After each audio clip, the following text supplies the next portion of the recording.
referring to indentured servitude. That some of your ancestors, be it Irish, Scottish, I have no idea, came to this country as an indentured servant, meaning they were either A, a criminal, B, they owed money to someone and couldn't pay it back, they were in debtor's jail or whatever else, and they were sent to the Americas to pay off that debt. There was a time date expiration on that contract, meaning they might have been an indentured servant for 5 years because they owed $100 to someone they couldn't pay back.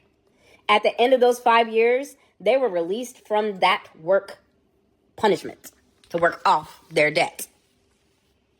And at the end of that time period, they could also receive land, a house, and money.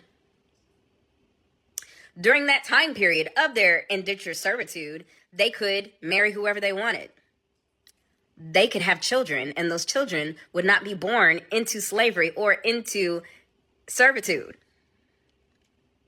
That is a very stark difference than chattel slavery. I would give you an example to watch 12 Years a Slave, but you're not going to do it because you're not even watching this video. Brad Pitt's in it, okay?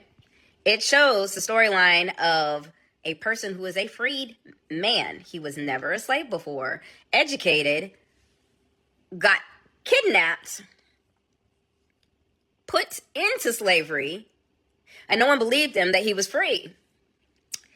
Then he worked alongside Brad Pitt, who was an indentured servant, who got to eat in the big house, who got better food, better treatment, didn't have to work as long hours.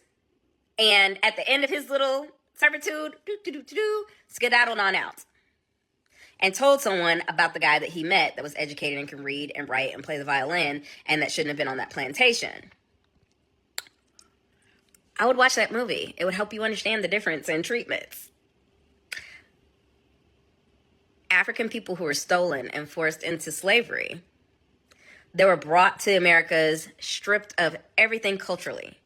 They purposely separated them from folks that spoke the same language or from the same tribe, the same ethnicity, because they wanted to infiltrate and strip them of everything. They cut their hair off and used it as stuffing for cushions and furniture. You can YouTube and Google any of this if you don't believe me. They were forced to breed with whoever would make the strongest slave. If that was their mother, sister, brother, father, uncle, cousin, didn't matter. You had to do it. They had zero bodily autonomy. In fact, there were laws protecting indentured servants from being unalived and raped and being held accountable for it